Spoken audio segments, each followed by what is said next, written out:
Tribal House Network.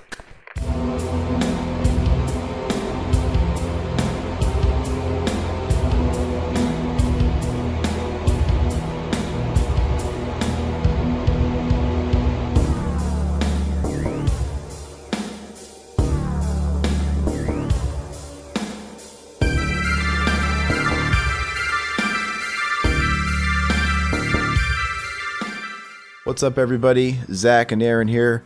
Gonna throw a commentary at your faces. It's been a few weeks since we've actually recorded. I know we've had some content in the last couple of weeks in the form of Are You Afraid of the Dark episodes, mini-sodes, those sort of thing that were sort of all done in backlog. For the most part, we recorded one episode that Zach called half a commentary, literally, because I was abroad, and I had no means of watching the episode.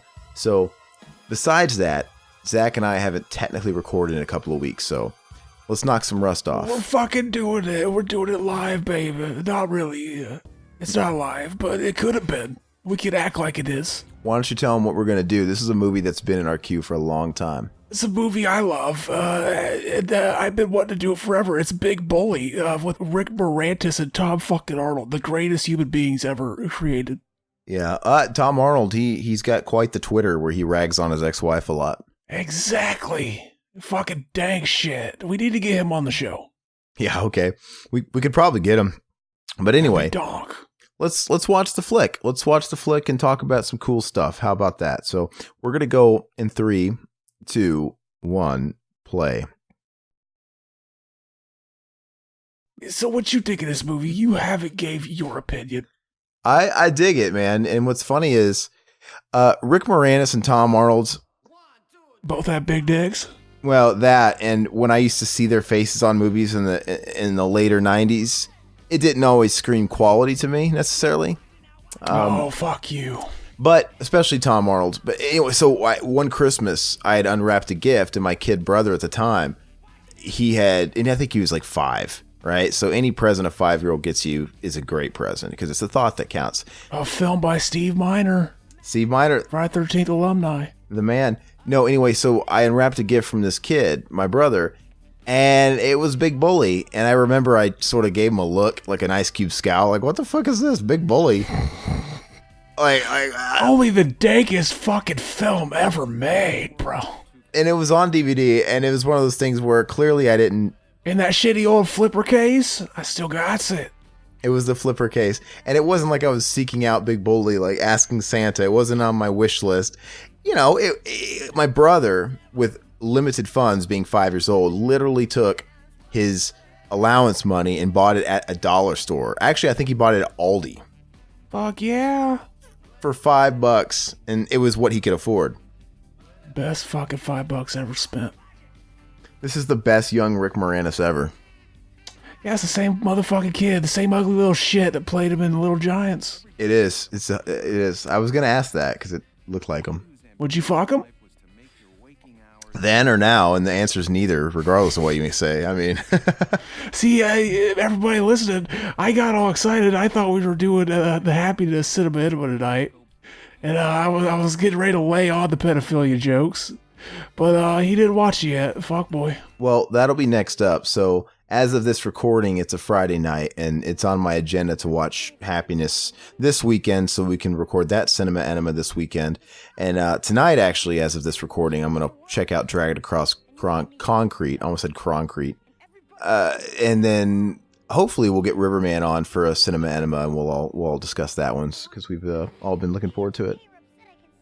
Yeah, I want to have Riverman on for an enema. I want to fucking, insert... something into his ass and inject the creamy filling, if you know what I mean. That sounds like a good time. Exactly. Look at that fucking ugly kid. Wouldn't you don't you just want to fucking shit in his cereal? No, but he get his apple juice peed in. Exactly. He does in this movie. This movie donk. Hey, so it's a pretty simple formula, where they grow up and the roles have sort of flipped, right? Because their kids want... The bully's kid is a nerd, and the nerd's kid's the bully, right? Mm-hmm. It's an interesting. This kid's smoking that cig. He's fucking dog. He's cool. We all had that friend that smoked the cigs. He could have just lit that fuse on his fucking firehead. Yeah. Jeez, man. How have we ever determined what causes gingers? I mean, it's because a ginger. It's like the retard gene, I think. So it's not I think we've talked about this before, actually. A ginger like this is not an Irish ginger. This is kind of an anomaly ginger where he probably has two Aryan Brotherhood parents. And yeah, there's like some kind of gene. It's like one step away from fucking albino. Well, that's what I was wondering. Is it something kind of like albino? Yeah, it's some fucking inbred shit, I think. See, we're pissing off all the ginger listeners. That's funny. Hey, is that fucking Putin? Oh yeah, fuck it. He's gonna sing that fucking Blueberry Hill song, and we're not allowed to criticize it. If we criticize it, they'll fucking wipe the internet of that. Was that you who shared that with me recently? And yeah, I go back and watch that video every once in a while. It's so fucking funny. Yeah, you know, he like insisted, like, I gotta play the piano intro. And it's like, they're like, okay, let's hear you play it. He can only play it like half time speed. So they're like, oh, I guess we're gonna have to slow down the tempo of the whole song to make that make sense that you're playing it that slow, Putin. You're so great, though. That's funny. I'm getting some serious It vibes here. You got the black kid, you got the ginger kid, you got the fat kid, you got the kid with the glasses, Eddie Spaghetti. Am I right? Yeah, fuck. Why does they ripped it off? Why does everybody got to be represented? That's the way it always was. Fucking Beverly Marsh just walked by. It even looks like the It neighborhood, like we're in Derry, Maine. Exactly. Hey, speaking of Stephen King, today I just picked up that Pet Sematary 4K steelbook. Hell yeah. Did you see the fucking big hoopla about the fucking digital version of that movie that's out? No, what's going on? Because that's funny you bring that up because I had a question. So I already own it on Vudu, right? Just the standard, the version that was out before. And mine obviously comes with a digital copy, but I was wondering if whenever they put out a new transfer of a movie, they update the Vudu one. So would that just be a waste? I'd be better off just giving that to somebody because it's not like I'm going to get the actually since you bought it on HD, maybe they just put it out as a new ultra high definition version. Well, that's what I'm saying. Do I already have it? Like, I'm not getting a better version with the new one. If I wanted to also redeem that, is what I'm asking. I don't know. You might want to check and see if it says you own the ultra HD version. Yeah, I'll have to check. But and if you put it in and you already own it, it'll just tell you that you already own it, and you could just use it again. Somebody else. Okay, so I got that, and I actually got a handful of movies. You know, it was funny. I was telling our buddy Josh James that in the last month, because I was away, I was in Europe. We didn't actually do a whole lot of recording in the last few weeks, so I was able to actually get into an actual movie viewing mode just for pleasure, which has been a while since. I mean, you know that, Zach. Sometimes. Yeah, I was gonna talk about that on the intro to Cinema, the movies we watched.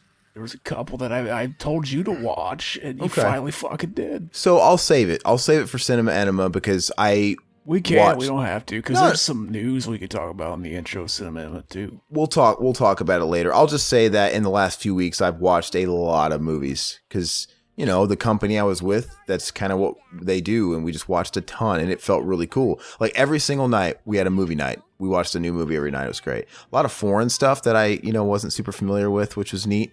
Those Europeans, they're a little bit more worldly than we are in our films sometimes. I watch foreign movies all the time. Yeah, it's not as much on my radar. Have you ever seen this movie called Kill List? I don't think so. I've heard of it. Okay, so we'll go into all the stuff that we watched when we record that Cinema Enema. But yeah, so it was really refreshing to just kind of enjoy myself and, I watched... you know what I will talk about? I'll talk about this one because I watched the movie Us, the Jordan Peele movie. I'll talk about that.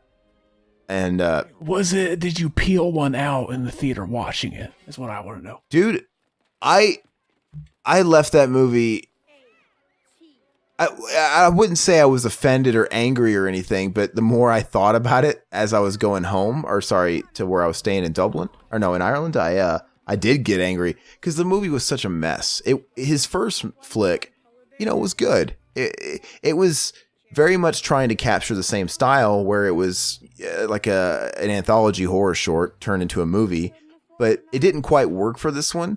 This movie was damn near 2 hours, and it felt like it was too long. Like, it could have just been like an hour. You know what I mean? And they were really just... And you can tell that they fucked it up, and they were trying to save it in the editing. You know? Because there was so many questions and so many things that were not answered or anything. And to me, he broke the cardinal sin of any filmmaker. And that is, you know, set up whatever it is in your universe the rules are, right? Establish the rules and follow them. Keep consistent with them, because he didn't. There's so many fucking things that don't make any sense. And I want you to watch it. That'd be an interesting cinema to do, because it just didn't do as good as the first movie. The first one was a little simpler. This one was the same sort of concept where it should have been very simple, but he just tried to go fucking nuts with it, and it just failed for me. I don't know. I'm looking forward to you watching it. Mac messaged me in private after, because he probably didn't want to, you know, go into spoiler territory with you. But same thing. He kind of messaged me in private saying he had all these fucking questions. But I think he was pleased with it, though. Like, maybe Mac's the kind of guy where it's not going to bother him, where the movie's just a fucking wreck as long as he has a good time.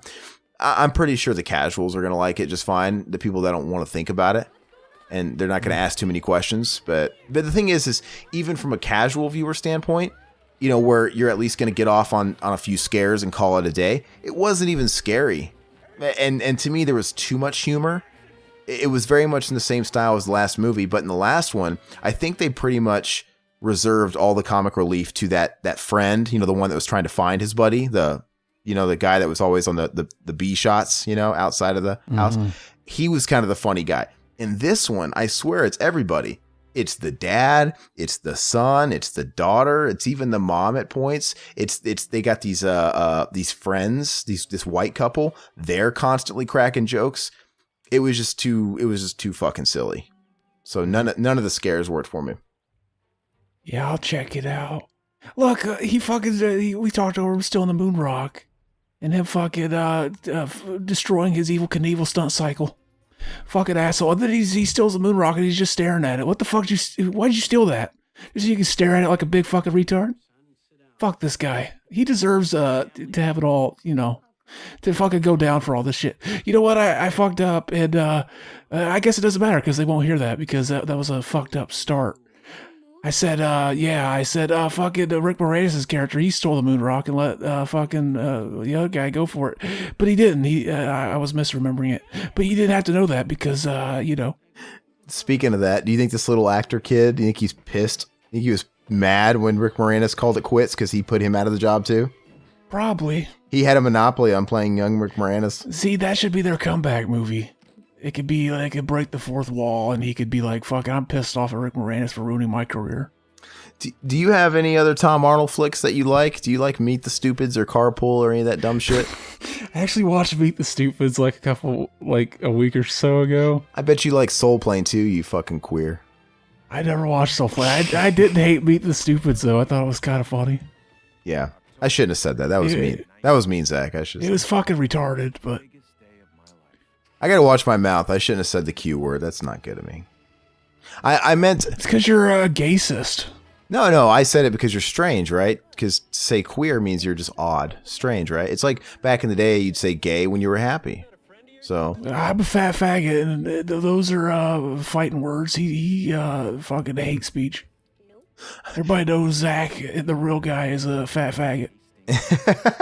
In England, a fag is a cigarette slang. That'll all make sense whenever they hear the new Mac and Zach, which should be out before this episode. What did you guys do? I mean, if it's already going to be out, you can tell me. We did Heavenly Kid. You ever see that movie? Yeah, I've never seen it. I know what it is. It's fucking donk film. I'm looking forward to that. When's that going to be out? Oh, it's already out. Ugh. Yeah, this is, you're hearing this live, and it came out Monday, and today is Wednesday. It came out 2 days ago. Hey, so this scene drives me crazy. You know why? Because in a moment here, we got the old lady that wants the Stephen King and nothing else. We're going to have this stoner Bill and Ted like fucking dude come in. And he of course wants something scary, and he convinces this book, The Last Straw, is basically Pet Sematary, but not, right? And he's like, whoa, sign it, dude. Okay, Am I supposed to believe that fucking airhead reads? That's the only thing that bothers me is because he does not seem like the demo. He's a flipper, dude. He's gonna get it signed and then flip it on eBay, probably. I guess so. Here he is. He only knows what Pet Cemetery is from the movie. Would you throat fuck her? I didn't see her. Let's see. Yeah. Why not? And she's got a... I'd throw fuck her while fucking Moranis watches and jacks off. That's weird, man. And I'd let him nut in my fucking face. Is this the guy? Sign it, dude. Sign it, dude. Look at that wig. Yeah. Oh, He's fucking donk. he's totally fried. He looks like a Z-Boy from Night of the Demons 2. Who's doing a signing? Do you ever go to any book signings? Do you ever like go to your local shops or bookstores and see anybody? No, never. I live in a small town though. Yeah, just John Mellencamp wrote a song about that. But anyway, they got Gary Sinise doing a book signing. He wrote a book and he's going to be like down the street. The thing is like I don't really want to read his book. I mean, I don't know. Be kind of fun to go in there just to see him. Like, hey, there's Gary Sinise. Where have you been? You could get a fucking bumper for the show. Like, hey, this is Gary Sinise. You listen to Revival House. This is Gary Sinise. Gump. What would he say? Who's from? What's he in? He's Gary in Sinise? Forrest Gump, and he's also in Snake Eyes. He's the bad guy. Is he Lieutenant Dan? You want some of this ice cream? He's Lieutenant Dan, and he was the villain. See, after Forrest Gump, he got steady work for like 5, 6, 7, 8 years, you know, and he was in like your fucking joint, Snake Eyes. You love that Nick Cage movie. He's the bad guy. He's the twist bad guy. I've never seen that. I thought. I'm thinking 9mm. That's the one you like, right? I do want to watch Snake Eyes because Brian De Palma did that movie. I like Brian De Palma. Is it 8mm or 9mm? What's that movie? 8mm. Okay. That's, I have that on my list of movies to do for cinema too. Okay. Oh my God. All right. So, yeah. So Snake Eyes. I guess I just gave you a spoiler, but you see it a mile away. Gary Sinise is like the twist bad guy, right? It's one of those things. But yeah, he's in it. I think it came out like 97 or something. Sinise was working hard. He was a hot commodity in those days. Oh yeah, I would fuck Lieutenant Dan. With those nubs, you wouldn't even have it with easy access. Yeah, he ain't got no legs. Exactly. I fuck Lieutenant Dan with that fucking retard watches. Jacks off, think about Jenny and shit. God, do you ever drink vitamin water? That fucking drink that 50 Cent owned? I've drank it once. So it's typically really good. They just released these 2 new flavors called Ice and Fire. The Ice is good. Fire is spicy watermelon lime. And it tastes like ass. I don't like it. It's like that spicy kind of Red Hot, Mike's Red Hots. Why would you want fucking spicy? What? Those don't mix. I was very curious, so I bought one of each, and I liked the ice one. But yeah, it tastes like Red Hots. You know, the candy? Red Hots are donk. Yeah, so maybe you'd like it, but I don't. But yet I'm still trying to. I like watermelon too. It's donk. Yeah, but it's not a mix I'm digging. Doesn't sound like one that'd be good. Would you fuck this kid? Pretty much the answer by default, anything with fuck in the sentence and kid also in that same sentence is going to be no. Well, what about, okay, who's a hot chick you always want to fuck? Oh, you're going to somehow twist this, right? Yeah. I'd say my Hollywood crush was always Naomi Watts. How are you going to twist this? Would you fuck Naomi Watts while a kid watches? No. I would. Would you get a hand job from Naomi Watts under a blanket while her son is watching fucking Fraggle Rock? In a fucking second. No. That's how long it would take me to come, too. That's funny. Well, considering she's like 50 years old, I'm sure her son's like 30. The kid being there would just make it even hotter. God, dude. See, I'm going for the juggler this episode. You can tell we've been backed up. The fucking blue balls have built up. And I'm spritzing the Siemens all over this episode. What's been the highlight of your last few weeks? Like I said, I've been in Ireland and in England and things like that. And what have you been up to? Fucking nothing, really.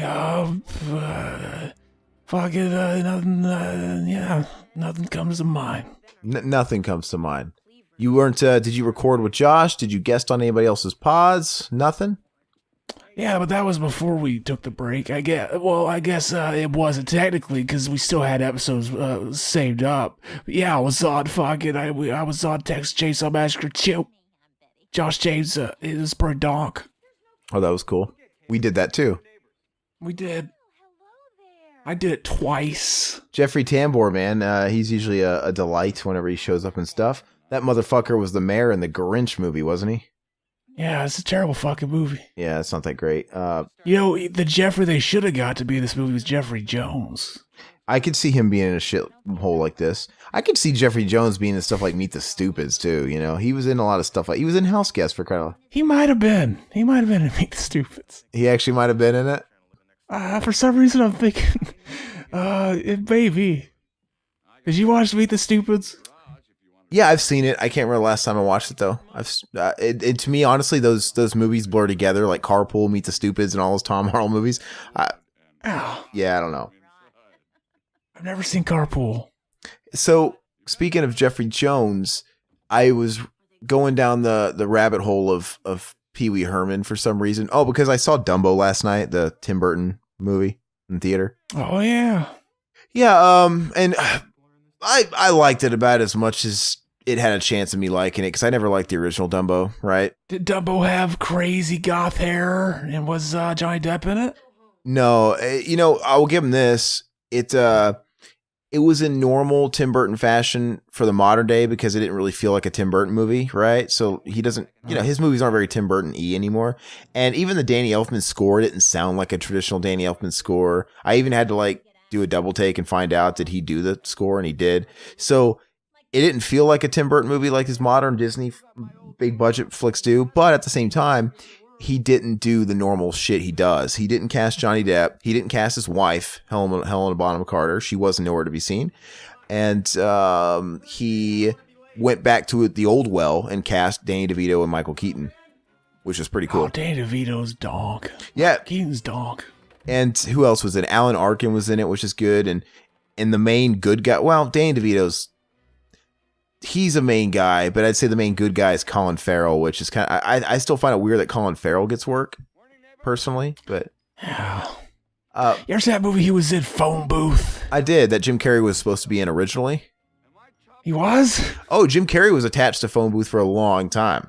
A long time. That's fucking weird. I can't even imagine that. And then he got switched out and he ended up dropping out or something like that. He was attached for the longest time. That was back when he was first really getting into the drama shit, like after, Truman Show and stuff.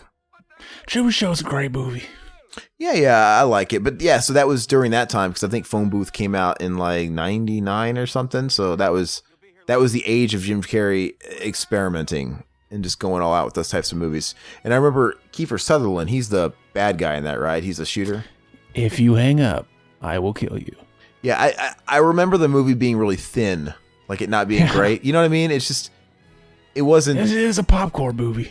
It was a popcorn movie. Through and through. It wasn't super great. It was, I don't know. It wasn't terrible. I don't remember it being terrible. But it was forgettable. It was just a really thin movie. It was just one of these things where, this is really, this was stretched out to be an hour and a half. This felt like an episode of Law and Order, for God's sake, crying out loud. Uh-huh. But it was all right. It is what it is. Yeah. Oh, they got some Goosebumps on that rack? Hell yeah, man. What was your favorite Goosebumps? What was your first Goosebumps book growing up? Fuck, I don't even remember. I remember mine. Mine was Ghost Beach. That's still my favorite cover, too. Ghost Beach. Yeah, man. You read that one, right?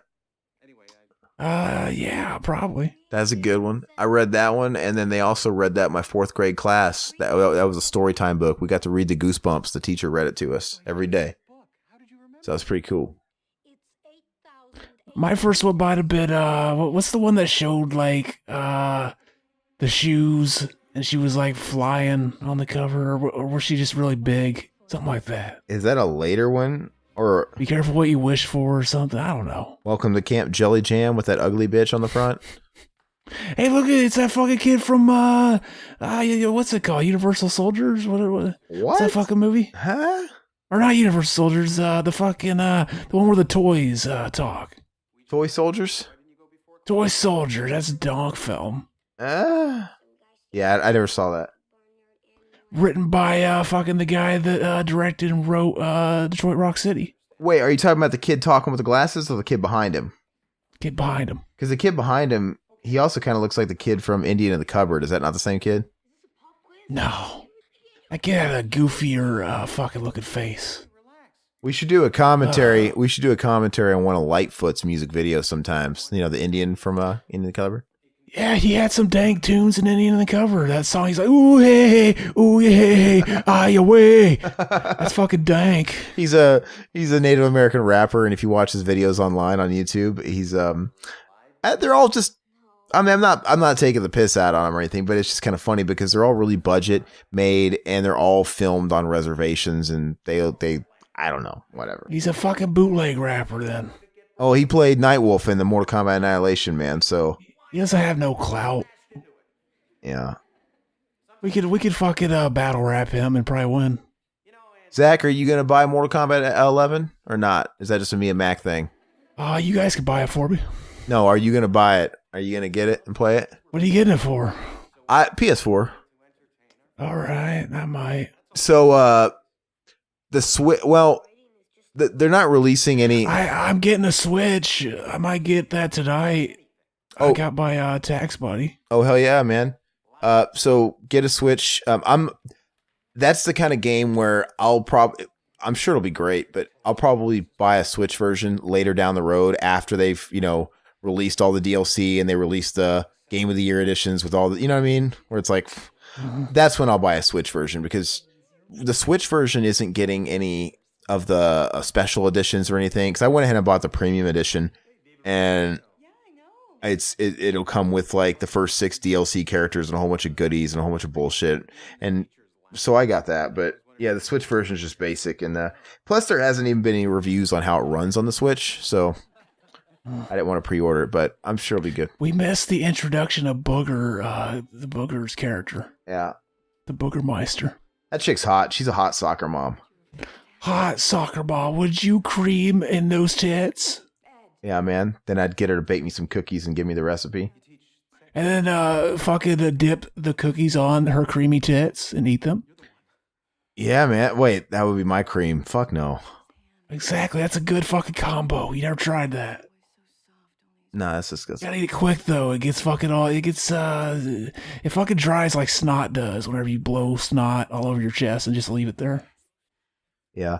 You ever do that? No, I've never done that. Yes, dude, come on. What? Whoa. Back the train up. So it dries like snot. That's what you're talking about? Yeah, real quick. Dude, funny story. So that brought it back for me. I remember my brother and I, we used to ride the bus to go to school. And my brother, the one that's really close to me in age, we're like a year apart, he didn't exactly give the most fucks on how he looked or dressed. He had like crazy Screech Powers hair, and he'd usually just throw on whatever shirt, and he didn't give a fuck. Like so many times I'd see him on the school bus and I'd be like, dude, your fucking shirt's on backwards. He literally was. Oh, I know this story. You said it. You told us before. Okay, well, I'm going to say it again.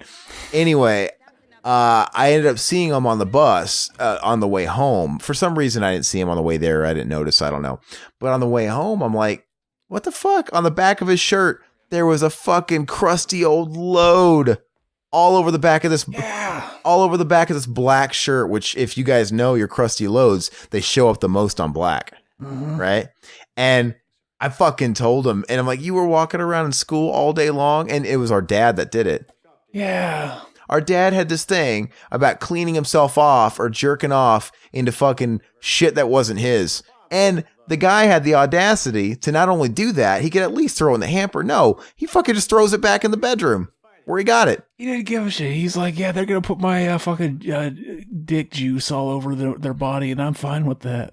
They're going to sit there and literally wear their brothers and sisters to school. But exactly. And I at the time I thought it was funny because it's like, well, I mean, this should maybe teach you to fucking pay attention to what you're doing. And I just, show a little pride. Don't just throw shit on and go out the door. You should have ruined your dad's life. You should have fucking taken his shirt off, fucking make a chick sit on it, and then he would have got a chick pregnant. And you would have had another brother. Pretty sure that it doesn't survive that long. That's like, it was crusty. I wasn't there receiving it. I wasn't holding the cloth under his dick as he ejaculated on it, getting it fresh from the tap. Exactly. Should have been. No, but anyway, that was so funny and so disturbing. I'm like, dude, the only thing he had going for him was that I think he was like in the 6th grade, and most kids probably didn't realize what it was. You know, they had to have seen it, but they probably thought it was snot or something. Little they know it was dick snot. Yeah. So I thought he fell asleep on his shirt and drooled on it. yeah, on the back of it. Yeah. What it looked like is some fucking crusty old homeless guy bent him over and fucking came on his back. Exactly. Yeah. He fucking pulled out, just fucking shot it on the back. Yeah. There's his fang. We got our boy fucking... How do you think they did that? They made their teeth the same. Yeah, a cap, a tooth cap. Yeah. I mean, but his other tooth isn't a meat-eating teeth, or is it? Doesn't look like it. I don't know, man. Maybe that was a cap too. Look at it. Look at his fucking pulse. You could fucking imagine what his cock must look like, because you could feel your pulse in your cock too when you got a boner. Interesting. Can you really? Yeah, you never done that? It's donk. No, I've never. I mean, I know it pulsates. Like it literally pulsates when you're like really going, but. Yeah, like that's one of those things. Like if somebody, if you want to fucking feel somebody's cock and you don't want to get in trouble, you can just say that. Like I thought they were dead. I was checking for a pulse. Yeah, I don't know. So, 30 minutes in, and he realizes that's his bully. His fucking bully. Yeah, exactly. This is the dankest movie ever made, by the way. And we haven't said it enough. We haven't been talking about. There's this Fred. Fucking cigarette kid. You know it's him because he's got the same fucking stupid ass hair, the same red hair. Fucking ugly defect on people. Let's see here. I heard like if you have red hair, that's like something that happens. Like if like your dad fucking comes in his fist and then like fucking just rubs it and fucking just I don't know. I can't think of anything funny to put there. I always figured they were begat of anal sex. Yeah, that'd be donk. I remember this friend of mine in middle school had convinced this other gullible piece of shit kid that he literally was an anal sex baby. Yeah, I'd be donk. And this kid bought it, hook, line, and sinker, and it was weird. Yeah, when you're a kid, like you just fall for stupid shit like that, and then even if you think, oh, that can't, I don't think that's possible. You don't want to be the kid that says that, and they're wrong. Then they'll know you've never fucked a chick in the ass. You don't want that to happen.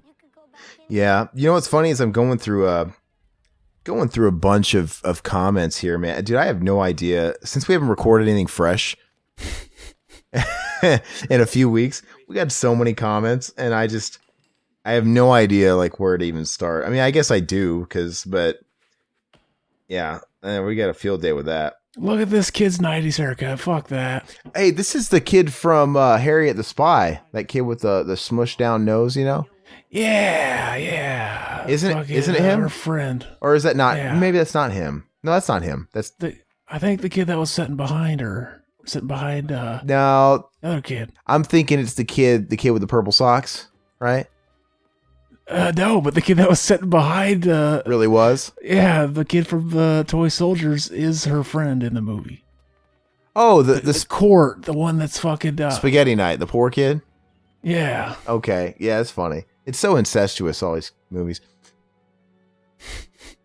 You were right even when you were wrong. It's donk. That is pretty funny. I shouldn't have said incest. I thought that was going to spark some stuff into you. I was trying to get some people over in Europe into Charizard Morgan. Speaking of incest. Hell yeah. I was asking you, hey, what's the video that if you had to really get someone into this person and get the point across in 5 minutes or less, what one video would you suggest? And naturally you said the one that's fucking deleted. I know. I'm like, obviously, but other than that, I need another one. Probably that one Josh showed us that was also deleted from her channel, but somebody else had it on their channel where they were reacting to her talking about how she just got cummed on her face. I just got cummed on my face. Oh, he cummed. I don't think I remember. I like that I purposely say it wrong every time. It cummed. It's not he came on her face, it's cummed. Dude, I don't think I remember him sharing that. I'll have to look for it, but yeah, she's like, she's looking at the camera, she's like doing weird faces, like, can you see it? I just got a fat facial by a guy. Thanks for that, by the way, John. And she just keeps talking like about other stuff. Hey, you know what? We meant to do it. The idea had come up before last time we were talking about her, but I thought it'd be funny to prank call or leave a voicemail because she has a website where she can offer her services. I'm going to look it up right now. And even if she doesn't answer it and she works off messages, we can leave a fun message for her. Hell yeah, that'd be donk. I'm going to look that up here. I keep spelling Charizard like the fucking Pokemon. How do you spell her name? I don't even fucking know. I just write it in and hopefully it says, "Did you mean?" And it fixes it for me. Damn, dude. Is she fucking relying on that? Is she on Facebook? What's her fucking website? The Fuck List? Is this it? Yeah. Her book is The Fuck List. Okay, The Fuck List. Here we go. I think that's the website as well. I'm going to read the homepage here. After 25 years of marriage, Charizard, mother of 3, files for divorce and decides to embark on a powerful journey of sexual discovery. Liberation and freedom, Her memoir, The Fuck List, takes us on her riveting ride over the course of 2 years as she lets go of her inhibitions and explores her relationship to her body, desire, and sexuality. The Fuck List is a woman's courageous story about healing old wounds, discovering pleasure, and claiming lust. A must-read if you want to get turned on. Ooh, I see. Fuck yeah, I want to get turned on. I want to read her incest fantasies and get turned on. It's so funny. The cover has her, standing there with her arms together and in a rather conservative dress. And in the background, it's got like what looks to be like a zoomed in schedule, like with the guy she's going to fuck. September 12th, Justin. 2 days later, Doug. September 12th. That's the day after 9/11. Coincidence? I think not. I think she was fucking in on it. Well, this has to be the, come on, man. Where's the, okay. Escort. I think this is going to take me to her escort. Ooh, sensual bedroom goddess. And she's got a mirror selfie with her, showing her ass. She kind of looks like Ian McKellen with a wig. Let's see here. I thought you were going to say Ian Mackay. No, Fugazi, all right. Okay, so on her escort page, she has a bit of an introduction here. Summer hours are here. I am now taking appointments up to 9 p.m. Must arrive by 8 p.m. I am Charizard Morgan, escort in San Diego. Dude, she's only like 4 hours away from me by drive. You should go fuck her and let us know. Give us a review. Give us a review, then I'll interview her. What if that was the condition? Like, hey, I want to have you on Deep End or something. What if she's like, well, you gotta fuck me? I'm like, oh my God. That sounded just like her. That's how she talks. I know. I jacked off to my son. I didn't like it. But anyway, she goes, my height and measurements, as well as phone number, are in my ad. And she's got a link. So that's where we're about to look, Zach. You must call and leave a voicemail for appointments. So we're going to have to leave a voicemail. Check out my excellent escort reviews. Dude, I kind of want to fucking read these reviews, actually. Let's see here. We're just never going to talk about this movie. Well, I mean, I'm going down this fucking rabbit hole that is Charizard Morgan. Here's a fun fact about the movie. That's the lady that played in the movie When a Stranger Calls. Yeah. She was also the grandmama in the sequel to Addams Family Values, and she was also on Taxi. She played Latka's woman. Never watched Taxi. Taxi's a great show. I love that show. Really, really good. Which reminds me, I watched Man on the Moon for the first time. That's a movie that I wish was better than it was. I mean, it's good. It's not a bad movie, but it should. I wish it was great. Yeah, I liked it all right. Yeah, you liked it. It wasn't great. You liked it all right. But Taxi's a good show, man. The ending of the movie was fucking great. I hope I could aspire to be that good of a troll where people are looking over their shoulder wondering if I'm really fucking laying there dead. Is he gonna fucking get up and he said, what is this? Is this a joke? That's fucking donk. Dude, I'm looking up the Charizard Morgan shit, where she's breaking down everything about her service. She's got bullet points on her availability, her location, which looks like you can go... Well, looks like she meets you at a hotel in her neighborhood. And then she has this little section where it says cocks and education. And she goes on to say that I like hard cocks, good thrusting power. Who the fuck doesn't? And a man who spends at least 15 minutes warming me up. If you have ED, no problem. Oh, erectile dysfunction. I will show you how to please a woman without needing her cock at all. I teach men about basic female anatomy. Believe me, 95% of men have no idea of the basic, such as internal clitoris. Gross. That sounded like a mix of her and fucking like a drunk Adam Sandler or something. Yeah, I started going into this weird like speech impediment at the end. Scheduling. New clients must call and leave a voicemail. I take last minute appointments. There's a fucking Adam Sandler movie idea, The Fuck List, a straight to Netflix movie. He accidentally, he's playing golf and he accidentally fucking hits her on the head, and then he's got to assume her identity and to fucking be her for a week. Adam Sandler stars in The Fuck List. So, she really is a movie. You know, like her story should be a freaking movie. But she says here scheduling, let's see, call a day ahead. Sessions. She says during the sessions, I enjoy passionate encounters with deep French kissing. Also ask me about role play, fetishes, and dinner or opera dates. Wow. So she's a classy fucking whore. She likes to be rimmed, too. So she likes to rim guys. I would let her rim me. So Zach, who the fuck else is gonna rim my nasty ass? Zach, this might be the deal breaker. Who knows? So this is her requirements, right? So let's see if you make it or break it. So she says, number 1 requirements: new clients must call and leave a voicemail. Check.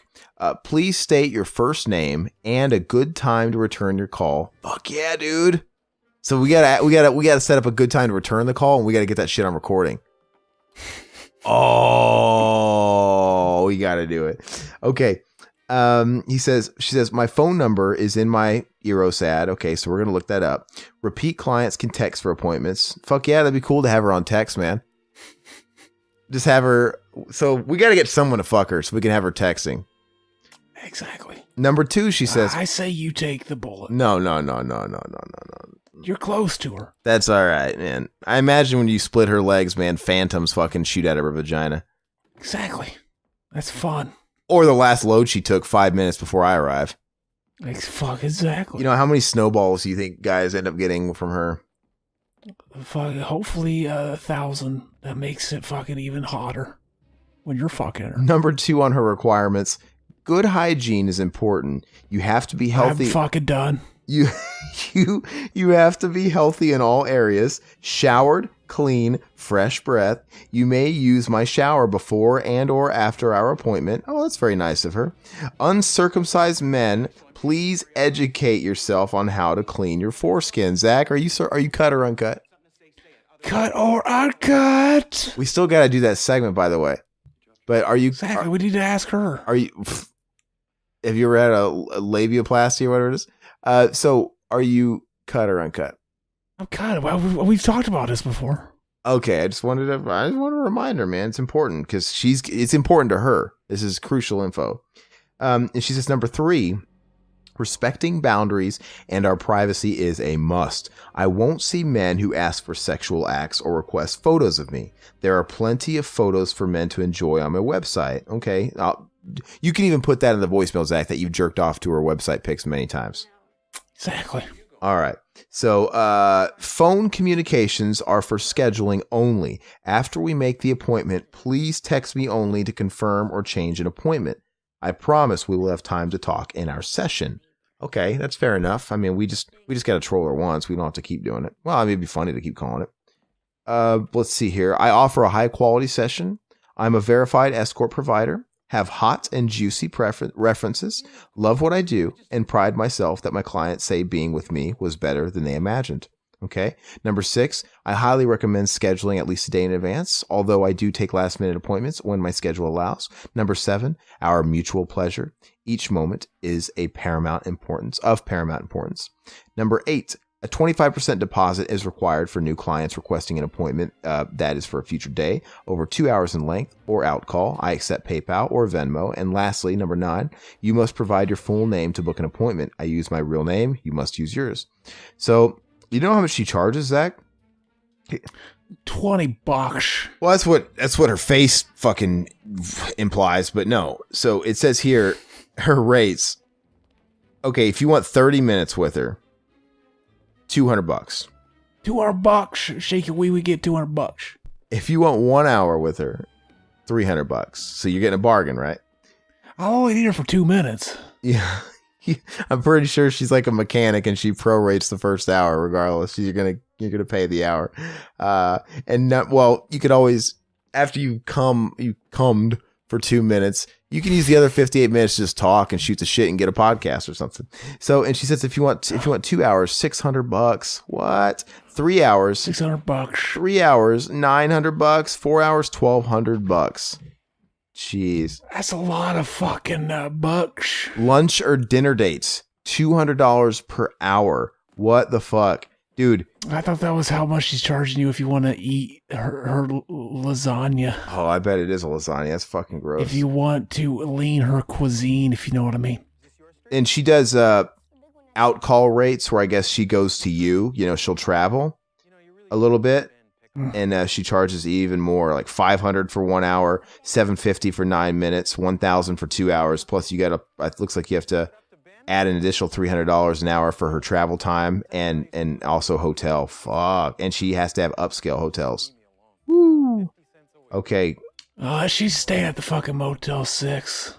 If she says regarding gifts, if you wish to bring a gift, I like a nice bottle of Cabernet. I don't know how to pronounce that. Sauvignon, flowers, or dark chocolate. Please note, gifts are entirely optional. I'll join you for a glass of wine at our evening appointments. Okay, so Zach, can we call it? Can we call her real quick? I mean, we're just gonna leave a message. We gotta. Go for it. I ain't calling her. This is your fucking area, dude. Fuck you. That would mean that she might call me back whenever I'm not recording the show, and I might not be in the mood to talk to her. Okay, so all right, hold on. You want me to call her? I just don't. I can call her. I just don't feel like I'm going to be as funny as you would be, but I can.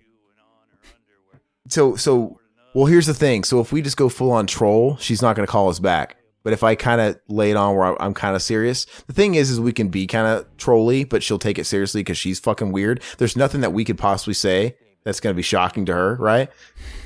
Because she'd probably be she's into role play, right? Yeah, tell her you want her to put on a strap on and fuck you till she comes. Okay, all right, I'll do that. Well, so let me see. Let me see if I can get her phone number here. I want you to fuck me till you come out of your fake dick. That'll be hot. Well, hey, I got a question. I don't know if I can.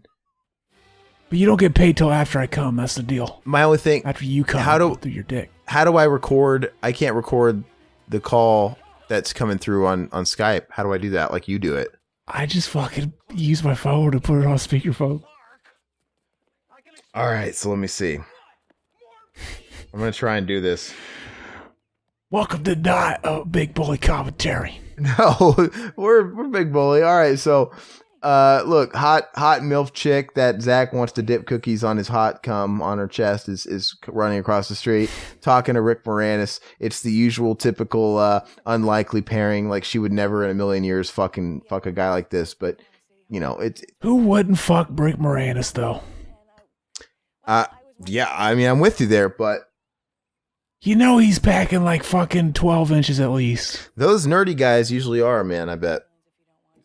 Exactly. He's got like fucking 8 pounds of fucking meat just swinging between his legs. Fucking Johnson swinging. Balls go one way, Johnson go the other. Boom. Okay, so knock you the fuck out with his cock. Hey, I've got her number right here, and what do we got here? Female, 48. She's Caucasian, Middle Eastern, brown, 5'3", 120 pounds. Gotta take her to Browntown. She takes on men and women. Okay. Hell yeah! Fucking get a friend and call her up. But wait a second. How I can put my phone up to the thing, but don't we usually do it with the Skype? Why do I have that Skype number? We usually do it with the Skype, right? We did it with the Skype like once or twice, but usually I just use my phone. Well, how do we even? Well, I don't want to give her my fucking number. My real number. Now you realize why I don't always want to call people. All right, so I'll make it happen. Just let me know what I should say. Give me some ideas here, man. Just say like, I watched your videos. I like that video where you could let some guy cummed on your face, and then you did the video. But I really want her to call us back though, because that'll be fucking hilarious. Yeah. So I don't want it to sound too trolly, you know? You don't want it to sound too petroleum jelly. I'm trying to put her in my contacts list, and I keep having to look back to see how to spell her name because it's so fucking weird. Give me a sec. Talk about Big Bully. Big Bully is a dank fucking film that I would, if the fucking hole on the DVD disc was a little wider, I would totally fuck it.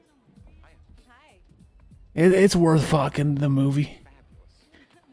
Like, sometimes, like, you ever want to own some of your favorite movies on, like, 35mm or something? Just own a 35mm print of a favorite movie. Yeah, I would do that and cum on it. I'd cummed all over it. Because it just adds to it. It makes it look grimier. Because, you know those Grindhouse movies got cummed on. Yeah, for sure. Oh, fuck, dude. I'd totally do it. Damn it. I'm trying to get this fucking number without...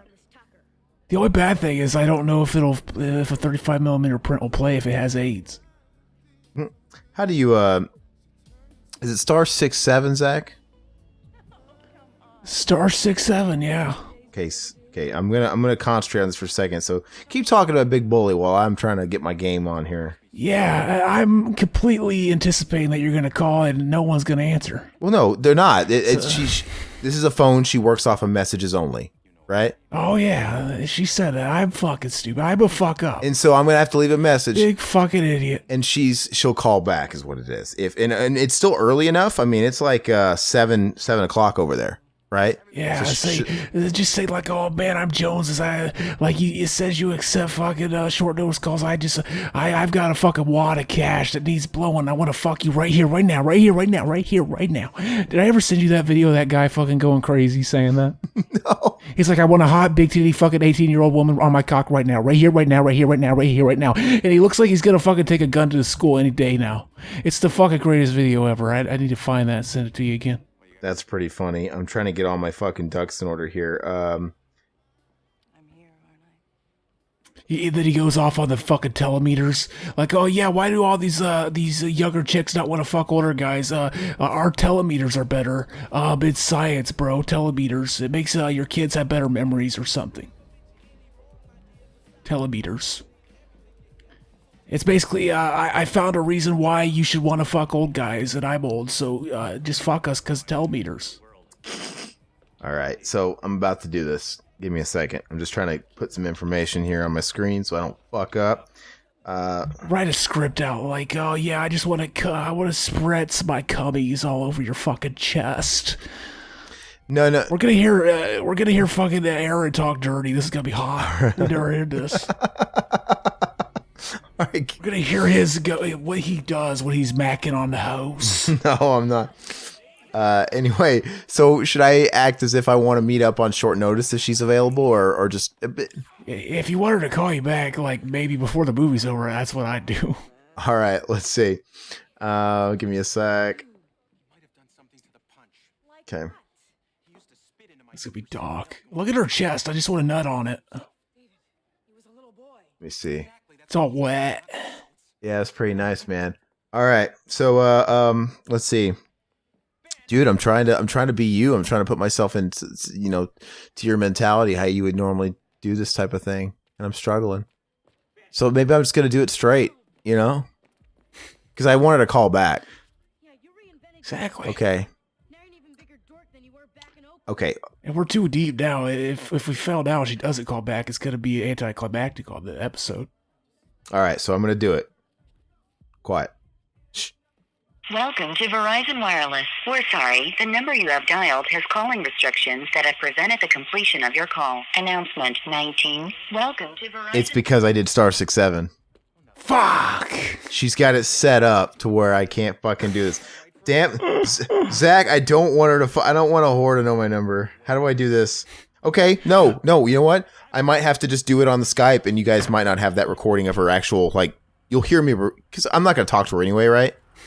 Yeah. So what I'll do is, okay, I'll at least leave the voicemail with Skype. That's what I'll do. But, oh shit, I can't, because I'm on Skype with you. Yeah. Fuck me. Unless you have your phone. Oh, I do. Ha ha ha ha. Hi, doggy. All right, let's do that. Yeah, let's do that. And while you get ready, I'm going to talk about this dank film. That's fucking amazing. Do it. Yeah, this fucking film, it's really dank. Fun fact about this movie, this was a movie that for some reason, you fucking go to the video store, rent it, right? I never owned this VHS, but you go to the video store, you pick it up, you look at the back of it, and it says, rated PG. Now that's what it says on IMDb, and everywhere else you look. But on the VHS tape itself, it had a label on it that said it was rated fucking R, for no reason. What? It had to have been a misprint. And it was like that because I wanted to take this movie to fucking school and show it. Like, I was like, yeah, it's rated PG. I'll be able to. But no, on the tape it said it was rated R. That's so funny. It's fucking weird. Anybody that's listening has that story, they're like, oh yeah, I always noticed it. It said R on the fucking tape. I don't know why. Call in. We'll talk about it. All right, so I'm going to try and call her, all right? Let's see. I'm going to call her from my Skype number. Hold on. I'm going to get a drink, too. I'll be right back.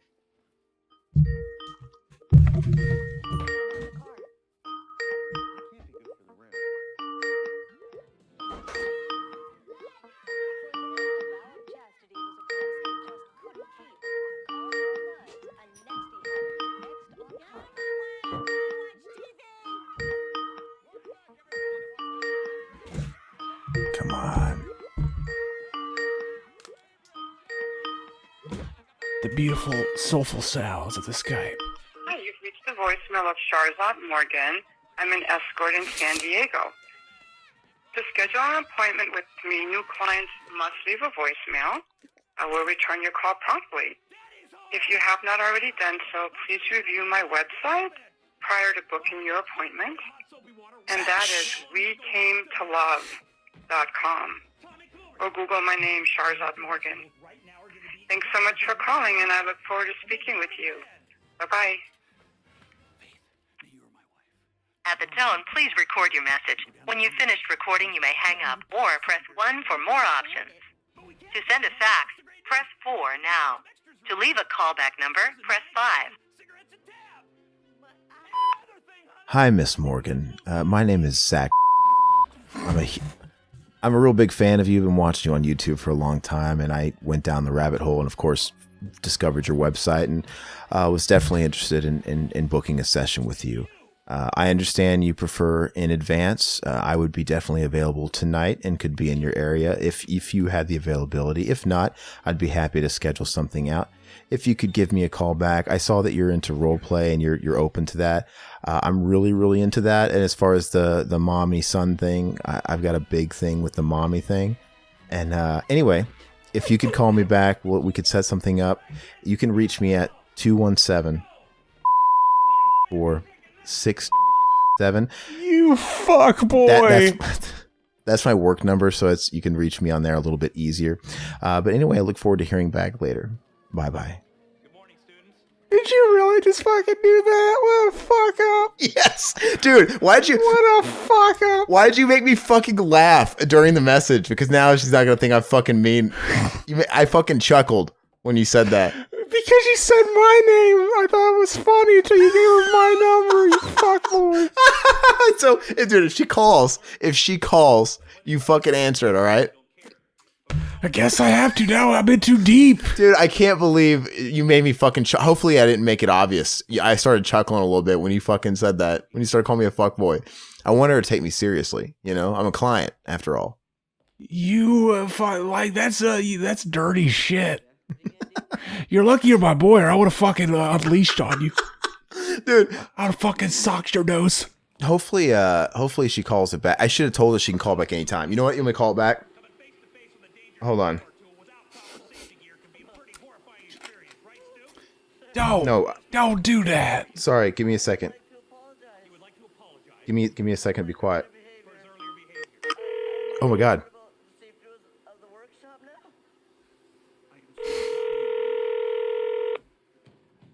We gotta listen to her 20-minute long thing again. It's okay. You love it.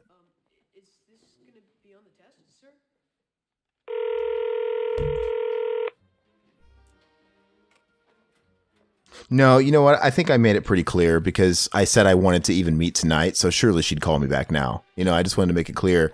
Yeah. To call that one number that I left. Well, hopefully she doesn't call this one because I'm not fucking... Well, if she calls If she calls the one I called her on, the Skype here, I'll answer it. But if she calls yours like I instructed her to, like a good whore does, you answer yours, all right? You fuck boy. Why, dude? It's funny, man. And you know what? I tell you what, if she calls you back after we're not recording, you better text her and be like, oh, I'm so sorry I was in the shower. Call me back and get to recording. You record that shit. I actually got to go to work right after we're done with this. Oh, no. No. Maybe she'll leave a message. That's so. Does your voicemail have your voice on it? Because it doesn't sound anything like the one I left her. It doesn't. It just has my number. Perfect, Zach. Perfect. All right, so hopefully that goes somewhere, and I really hope she texts you or calls you or something. Just because you're a fucking fuckboy, I hope it goes nowhere just to spite you. No, dude. Fucking throwing me under the bus like that. We have to take this somewhere. You know what? I was trying to personalize it for you because you're really into the mommy shit. I know you are. I know you fucking are. So. I almost spit out my drink when you said that. Now I keep noticing every time my phone lights up. That's so funny. Dude, you know for a fact, if she called, that would be the best podcasting ever. So do it. Take a hit, man. It'd be amazing. I would come on the show. That'd be pretty fucking cool. Anyway, in the meantime, until we hear something from Miss Morgan, we got nothing but this movie to talk about. So Zach, where are we at here? We're fucking at the part where fucking Rick Moranis, Fang knows Rick Moranis knows, and the wacky hijinks ensues. Wacky hijinks. Okay. Oh, he's slipping. He fucking fell down. That's funny shit. I like how that was just... This movie's donk. Wasn't that just like a sped up frame? Probably. Yeah, that's what it looked like. Fucking Rick Moranis wouldn't take one for the team. Wouldn't just fucking really slip and fall. He's an actor. He gotta do stunts. Didn't he start doing cons lately? Like a couple here and there? I didn't hear that. I would fucking calm myself meeting Rick Moranis. Man, I think he did like a big one or something. I don't know. Did he not? Is he acting? Is he working again? I don't know. Fun fact, I've tried spinning those off, hoping that would work. Like, oh, they'll sit on the chair and it'll fall apart. And it doesn't work like that. At least the chair I did it with didn't. I wonder if he's involved in the new Ghostbusters movie, because he's the only one that had a brain in his skull with that female one, where he had said in an interview, because everybody was doing a cameo in it, the Weaves, everybody. And I think he had said something to the liking of, I don't need the money that bad, to be in that shit fest. Oh. But to be fair, he might have even said that regarding any Ghostbuster sequel. He might have said that just out of fucking sadness that they didn't even ask him to come. He was like, oh, they didn't ask me. I would. Hey. But he wanted to look like a fucking hardcore. One flick that I know used to be in the box that I didn't notice it was in there this time was Man of the House. Did you take that out? Because we never did it.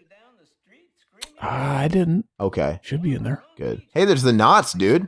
He's got a special... Yeah, the fucking knots. I'd love to fuck the knots till my dick gets knotted and I can't fucking stop. So, obviously... He's running around fucking dragging me behind him. He has a special role in the Revival family, obviously, right? Yeah, exactly. I don't know what it is, though. Yeah, we don't know. We can't acknowledge it. I bought...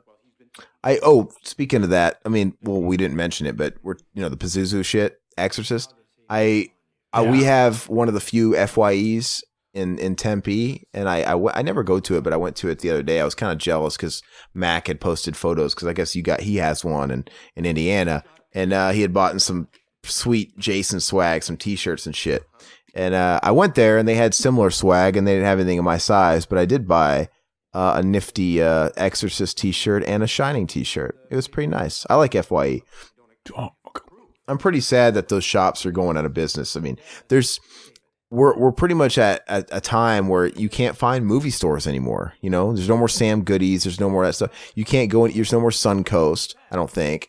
FYE has a pretty donk red and green striped t-shirt and a long sleeve t-shirt that you can get. What is it? Made it look like Freddy's. It's got some blood splatter. It looks pretty donk. What is it from? Sorry? FYE. What's the shirt though? What's it? It's just made to look like Freddy's sweater. Oh, the Freddy sweater. Okay, so I didn't see that there, but it's bumming me out because those stores in general, not just FYE, devoted media shops, they're non-existent anymore. And all of these different stores that used to sell one thing specifically, they all have to resort to selling fucking stupid toys, and they all become the same, right?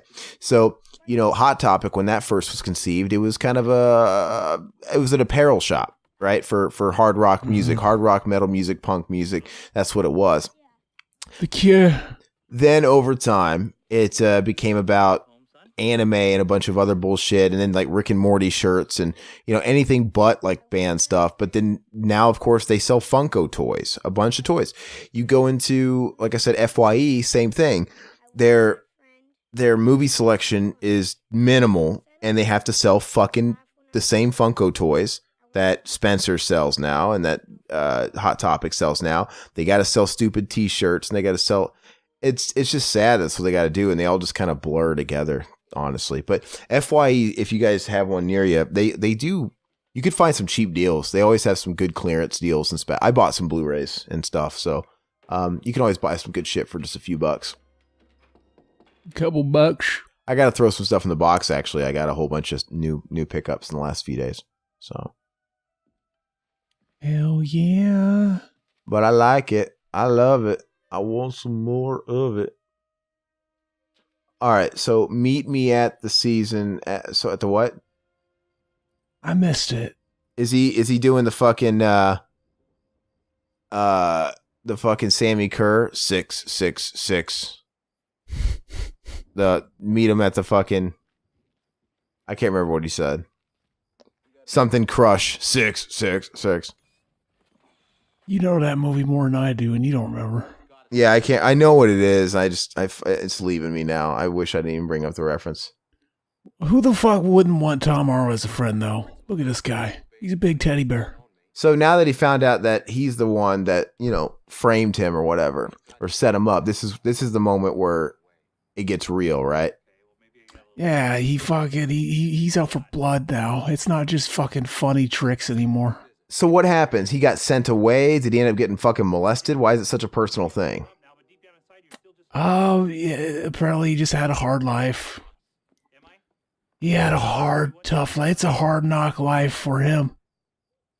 But he's kind of a dumb shit because Rick Moranis was just a kid doing something to him after he was a kid doing some other shit to him. I mean, like, he didn't start it.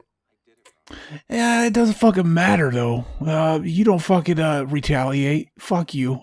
You're the punching bag. I fucking, see, we have roles. I've decided that you are the punching bag. I am the guy that fucking beats the shit out of the punching bag. You do not retaliate. Tom Arnold's he's from my original neck of the woods, Todd's neck of the woods. He's actually from Iowa. We lived in Nebraska, but he's from Iowa. And, oh, hold on. He's going to get him in the fucking nads. Oh, like the taint. Anyway, also Tom Arnold's brother, my brother, is fucking a chick that her sister works for one of the big colleges in this area, who works directly underneath Tom Arnold's brother, gay brother. So basically, we could prank call Tom Arnold's gay brother sometime. And just like we tried to do with Scott Bakula and got nowhere. Heavy dog. We got to try the Brad Bakula again, see if we can call him during business hours, because I think we called him outside hours. Imagine if he was sitting there listening to that with like people like I don't know, receptionists or something. Imagine how embarrassing that'd be.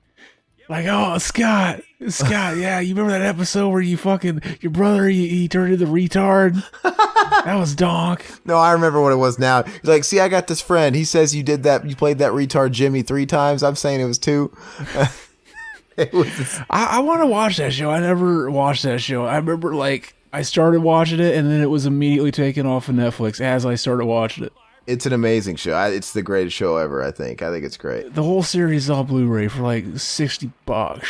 Yeah, I'd like to buy it. I'd be all about it. I would double dip and buy it again if it came with digital copies. Oh yeah, but I don't. everybody needs to have digital copies. It's stupid. Exactly. Dude, I'm so pissed, man, because I've been on a 4K kick where I've been picking up some stuff because I'm all about it. If it's a newer movie, okay, I'll pick up an older flick. It's not a big deal if the price is right. But if it's a newly released movie and it's not on 4K, I kind of out of spite won't even buy the Blu-ray. You know what I mean? Like the new Suspiria. I enjoyed it to where I want to buy a copy and watch it again. It was a trip to watch, but it didn't get a 4K release. And so I kind of refused to buy the Blu-ray of it. But what's fucked up is they released a legit 4K digital version, like on Vudu and all that stuff. But they didn't release a 4K. So fucking retarded. But I guess that means if what you're saying is to be believed, if I buy it with a digital copy Blu-ray, that digital copy will be the 4K version? Yeah, I don't know if they'll give you the 4K version in that. Maybe. Yeah. Or do I have to fucking pony up the $15 or what, you know, because that I don't want to do. That just kind of grinds my gears. But yeah. But I that's one of the movies I watched in the past couple of weeks, and that was a trip. I might get that too. I think I'm gonna get the fucking Blade Runner sequel. I liked it enough to buy it. Really? Yeah. Okay. I give it a 7. Well, that's funny because I think you just kind of gave it. So if the first one was a 5, I think at the time you told me it was a 6. So you like it a little more over time? Did I tell you it was a 6? I might have fucked up. I don't know, but you liked it enough to buy it regardless. Mm-hmm. Okay. Well, so do you think it's something that I could blind buy it off your recommendation? I enjoyed it enough, yeah. Okay. It's slow, but I thought it was slow in a good way. I kind of felt like, oh, this must be what people that like the original so much kind of feel. Okay, so it's one of those situations. Yeah, I'll check because I bet that's a really, really good looking 4K. It's really pretty. The movie, like every shot of it, pretty much. I'm officially on the 4K bandwagon. I don't think I could go back now. So I'm kind of happy that it seems in this last year they finally started this newest year. They're putting out older movies on 4K now, a lot more of them. So that's exciting to me. That actually excites me more than newer movies if they actually put the work in. Like I pre-ordered that Alien 40th anniversary. I went ahead and did that. Like I know they're going to put a lot of work into making that look really good. So those older flicks excite me, but yeah, I don't know. I'm officially on board. They don't have that many horror movies out. That's why I get excited that even when they release Pet Sematary, that's like, all right, I'm going to get that. You know, I got Halloween, Evil Dead. Did Evil Dead 2 come out already? That was out in Europe. I don't know if we got it already, but see, I have to get that because I fucking love that movie. That Pet Sematary one has a great cover too. They made it look like the original book cover. Yeah, I got an alternate. Mine, I've seen the regular standard cover. Mine is a steelbook, and it looks really neat, and it's got like some kind of like, I don't know, some shit over it, but it looks neat. Evil Dead 2 4K. I wonder if that's out. But yeah, I'm all about it. Well, the cat and mouse section of the movie, fucking, he's after him. He's fucking on the run. He's hiding in this fucking cave. He's gonna discover his Evil Knievel stunt cycle that the motherfucker stole and fucking threw in the river a long time ago.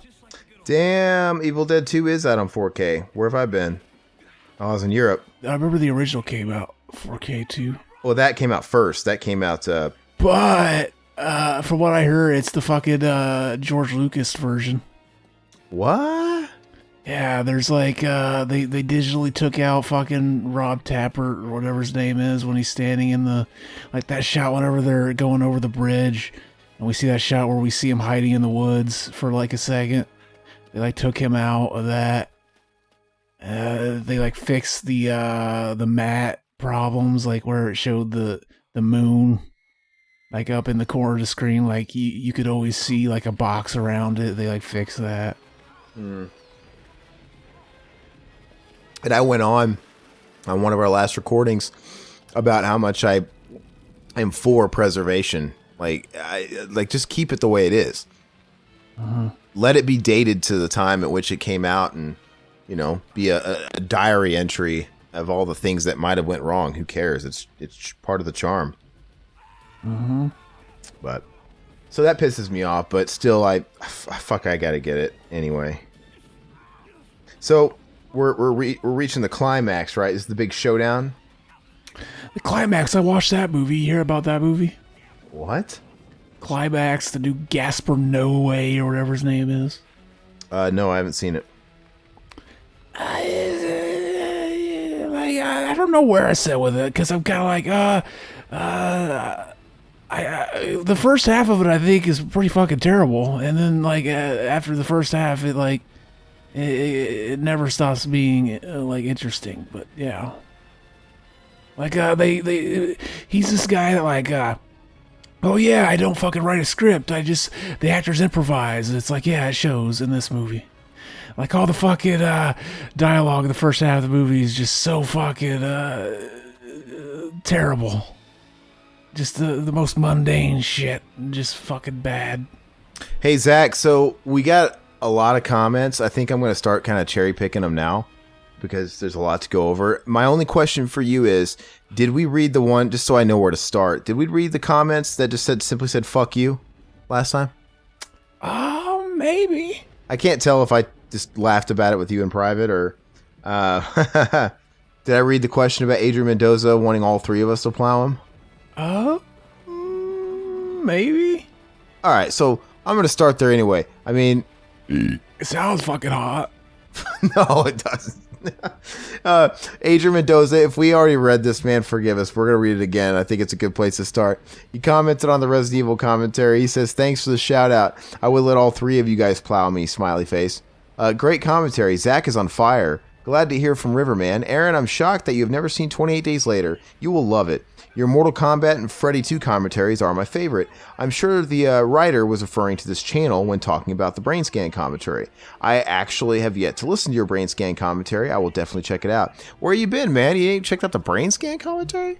That was the second one I was on. Well, you see, that's what I love, man. We've got such a robust catalog of commentaries and other content at this point that even people that have been listening to us for a long time still have untapped shows, right? That's cool. You could be sucking that Revival House cock for like, years and never get the same nut busted in your face more than once. I think that's pretty fucking rad, to be honest with you.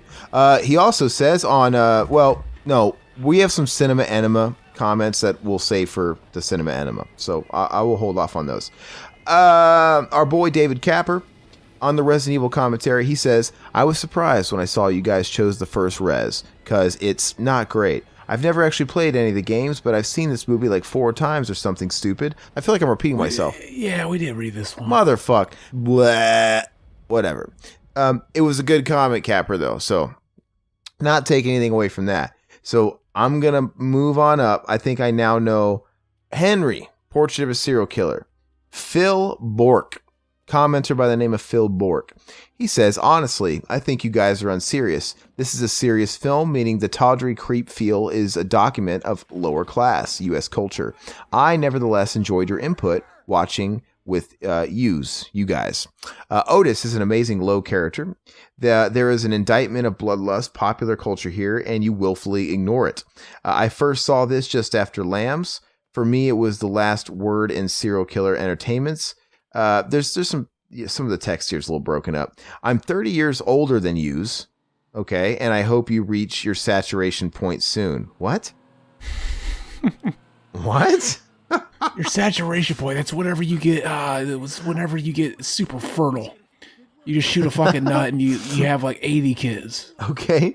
Currently, you are creepy. I was accused of creep after recommending Blue Velvet in 86. Thanks for your efforts and don't let any of us off the hook. Okay, so I won't let you off the hook. I had a really hard time reading this shit and it hurt my brain. What the fuck is he talking about? See, it's a good thing I wasn't on that episode because you would have been less serious. So I love it. I love it because it sounds like you're giving some proper feedback, but you still enjoyed the commentary. So I appreciate that. Now, it's hurting my head actually putting together what you're actually writing because some of the words are, not making much sense. After Lambs, I'm guessing Silence of the Lambs is what you were talking about there. I don't really understand what you mean by you're 30 years older. That's great. And you hope that we reach our saturation point soon. Your point where you take the fucking movie seriously. Okay. We're okay. I don't ever want to take stuff too seriously though, so Yeah, why so fucking serious, guy? Yeah. But I thank you so much for the input. I'm having a good time with this one. Currently, you are, he put this in all caps, by the way. Currently, you are all caps creepy. I was accused of creep after recommending Blue Velvet. Oh, anyway, thank you so much. This guy might be a murderer. He might be a serial killer. Are you Henry Lee Lucas? He died, right? Are you Otis? Are you the real life Otis? Yeah, that's what it is. He's upset that we didn't take fucking the movie chronicling his life fucking as seriously as we should have. Okay. Well, I apologize for that, but thank you, Phil/Otis Bork. We appreciate you commenting, and keep it coming. Hopefully you're, exploring the other content we got here, and you'll leave some other comments, and we'll definitely address them. So we appreciate the feedback. Never stop giving us feedback. So thank you. Okay, Night of the Demons 2 commentary. That's where we got our favorite comment, where it was by the name of Hao Ha, like he's Chinese. Hao Ha, or Mongolian. He's a big fan of that movie How High, I think. He just said, fuck you. And, I'm all for it. It's all good. I'm all for the negative comments. Just, I'd appreciate if maybe you say why, because I think I've said it before. If you just give us a general fuck you, I can only assume it's because you thought you were going to watch the fucking movie. Yes. We just look at you like, what the why are you so dumb? Why did you think you were going to go to fucking YouTube, find a movie and watch it? And not only that, a fucking one that's listed as a commentary for the movie. I don't know. Unless we're wrong. So, but I would think that if you had a real reason for us fucking ourselves or whatever, you would put why. So I think it's because you expected to watch the flick. So yeah, that's on you. But anyway, hopefully if you don't hate us too much, you're watching some more commentaries and getting pissed off at us for not having movies on there. But anyway, Jingle. Oh wait, that's Mac and Zach. Fuck, man. Dude, there's a lot of comments here. So on our Nightmare on Elm Street 3 commentary, that's a good one. A listener by the name of Mr. X. That's a pretty cool name. X gonna give it to you. He's been fucking with us in the fucking Resident Evil 2. Fucking asshole. Yeah. He says, that's cool you got to meet Heather. She seems like such a sweetheart. Had a huge crush on her back in the day. Nice commentary as well. Just found your stuff and I'm enjoying myself. I appreciate that, brother. Hopefully, we'll get to speak with Heather at KC Crypticon this year, because that's where we're going to be at in early July, and she is in attendance unless she cancels. She was supposed to be in attendance at that particular convention a handful of years ago, and she ended up canceling. So hopefully she doesn't this time around. But I'd love to be able to get an on-the-spot interview with her. So it shouldn't be a problem. But thank you so much for listening, Mr. X, and hopefully you are going down, those channels and finding all that other content. And enjoying yourself, as you said. And so leave us more feedback. And we're always down for requests as well. Night of the Demons 2 commentary. We got the fucking Omega, Adrian Mendoza, simply saying great commentary. Thank you a million. You're always leaving us great feedback, and we appreciate it, man. Mendoza, like I said, if you can somehow make it to one of these cons or whatever, if you want to come out to the Midwest, if we don't make it out to Texas here soon, Zach's already agreed that he'll fucking shoot a load on your chest. He's told me this in private many times. Hell yeah. Oh, cool. Tales from the Crypt, Death of Some Salesman commentary. Travis King, listener by the name of Travis King, says, who the hell gives a shit about your digressions? Get the fuck back to the fucking episode. What a waste. Becca. Travis. I'm sorry, Travis.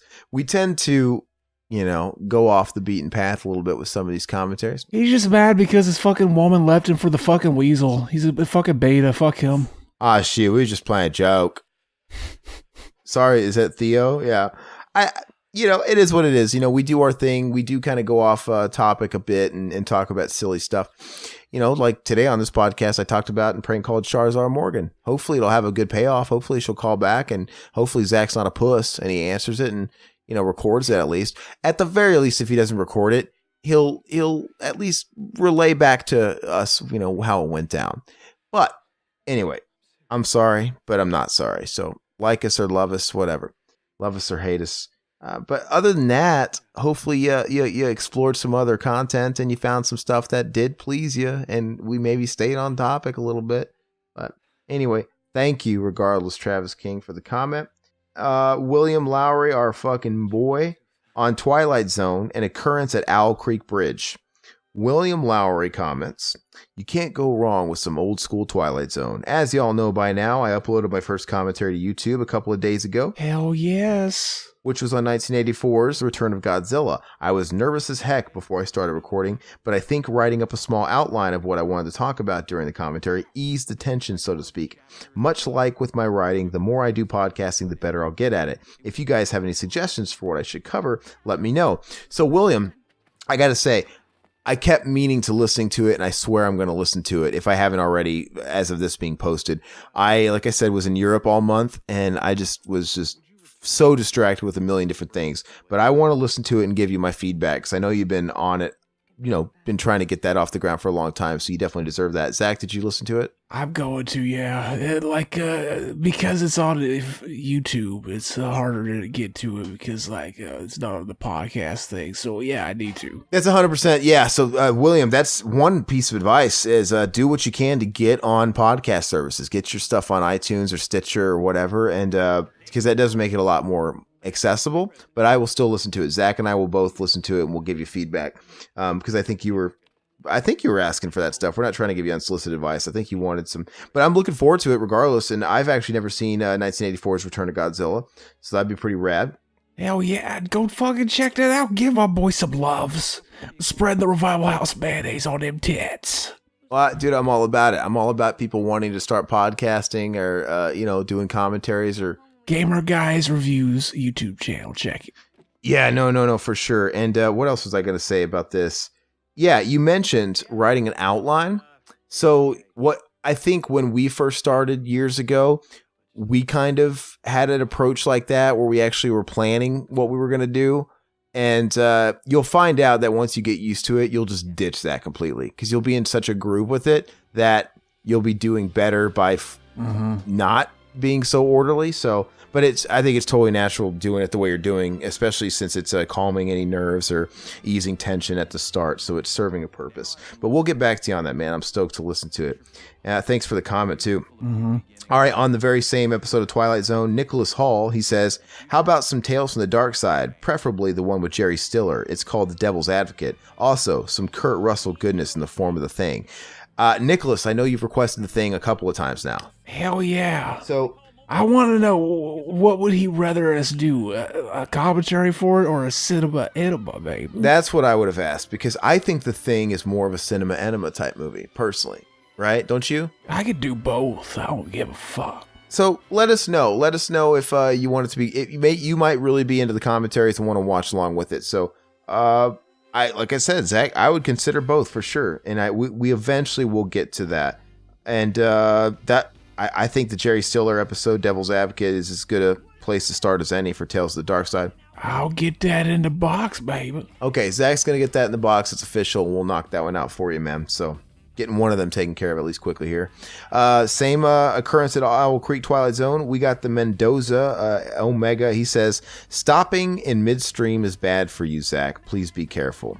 Remember you were pissing and you were talking about... Oh, yeah. Is it? Yeah, I don't think it's good for you at all.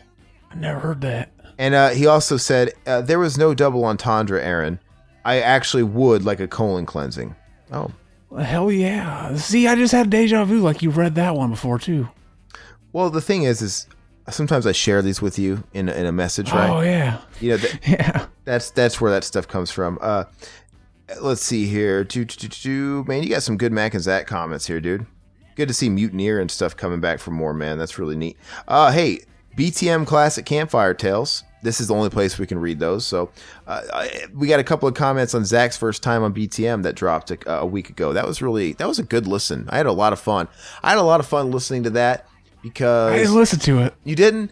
Man, no. I did. It was fun to listen to because not only for you, but just to hear the old dynamic that River and Lush and I used to have where we were still kind of green. But...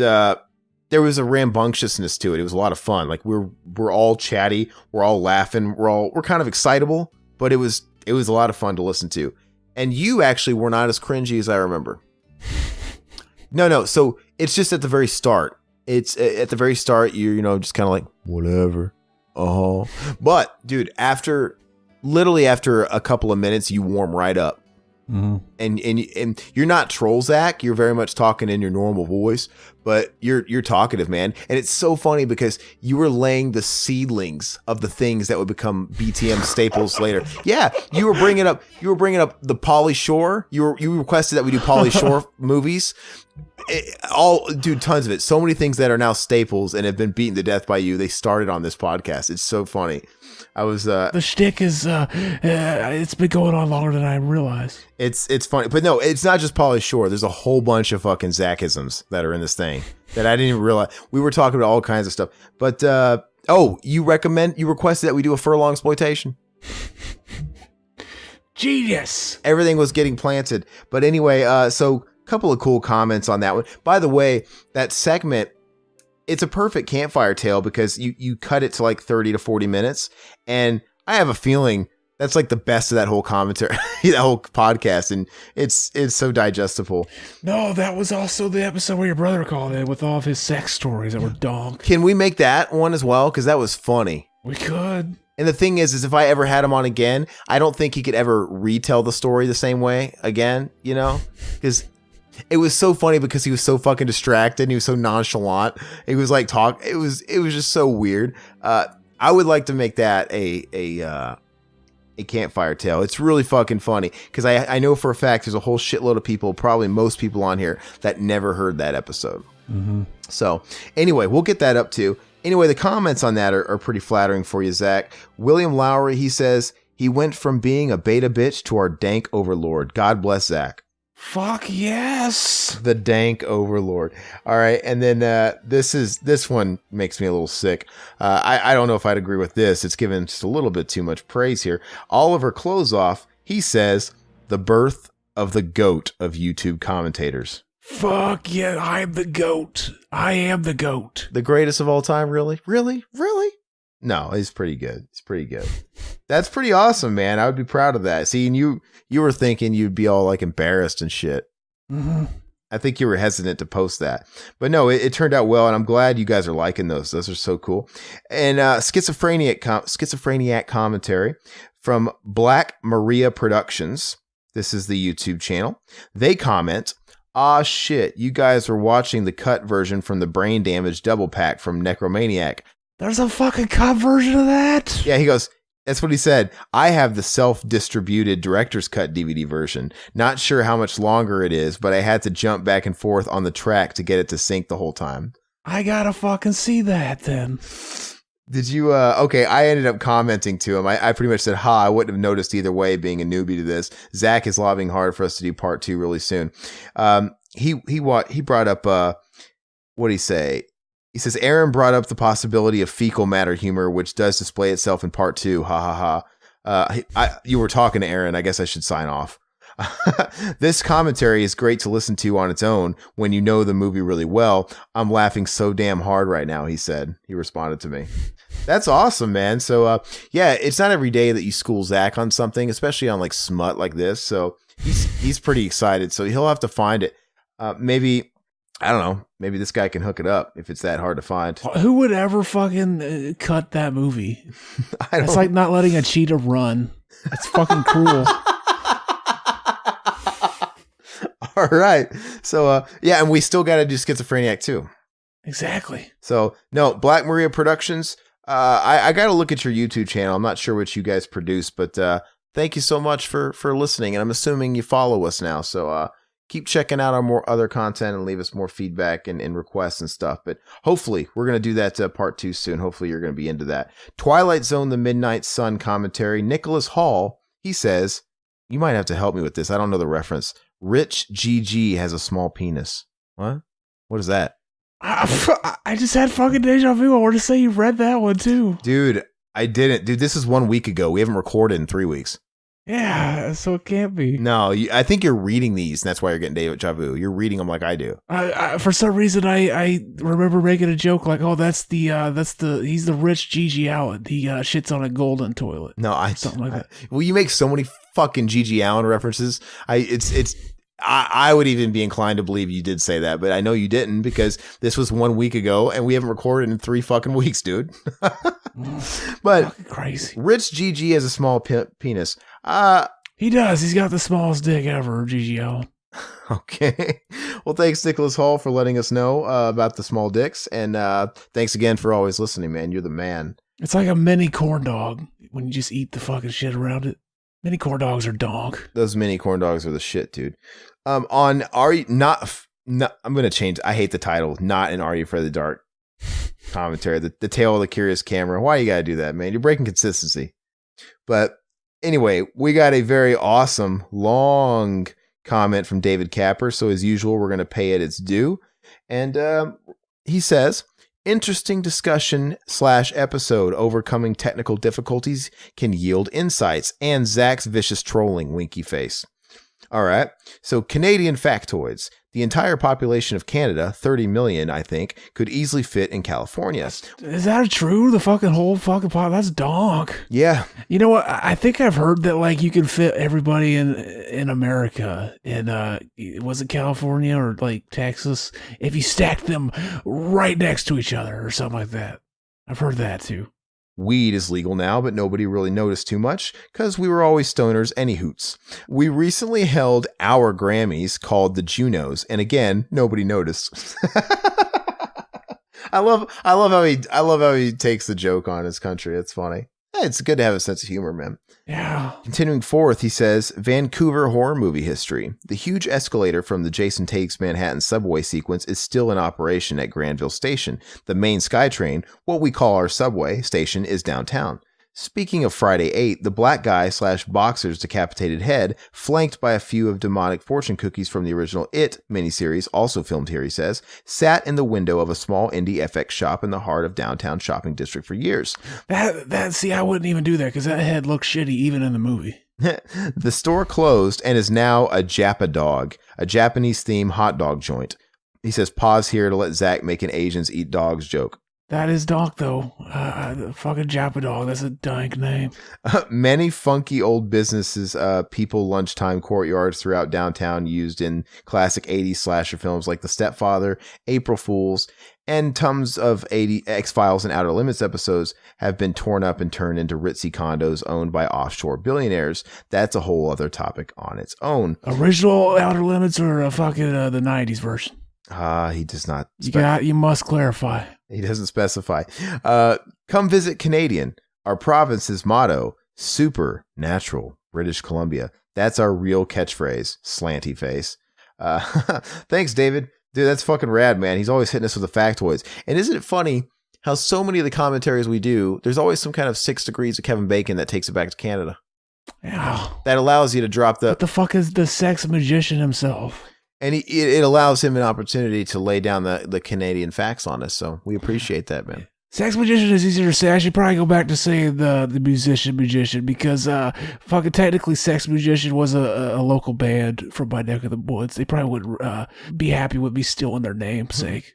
Oh, well, it's flattery at its finest. He also left a really lengthy Jason Takes Manhattan, MAZ, STW for you. So hopefully you read that. Our own Josh James, he commented on the Zach's first time on BTM. Great archive show. How did Zach get back to Earth from the moon after his call-in? Is he referring to your audio, how it was echoing at a point? I think he said I sounded high as fuck or something. Oh, okay. Yeah, I think he's just not used to you talking in your normal voice, but that's how you always spoke. And it's so funny though. I think even that has the charm where you even have the echo because that was the first time we had ever recorded like that, where first of all, it was the first time we ever did a call-in show, right? Had somebody call in from the outside. And it was the first time that all 3 of us were in the same room together and taking calls from the outside. So it was always a work in progress. And maybe somebody like William Lowry can learn from our mistakes, right? As you're learning to podcast, but you're just going to fuck up. You're going to figure out, you're just going to fuck up and it's the way it is. But obviously we had you on speaker, I'm guessing, so we could all hear you. And somebody wasn't wearing headphones and it caused some echoing. I don't know. But still enjoyable nonetheless. 5-minute Encino Man video. A listener by the name of XX, just 2 X's. They said at the 340 mark, I'm dying. And I'm kind of curious what it is. I'm going to pull it up here. 340. Let's see if I can pull it right up. Listen. That's burn. Best line. Is it when I think I want to go with Link.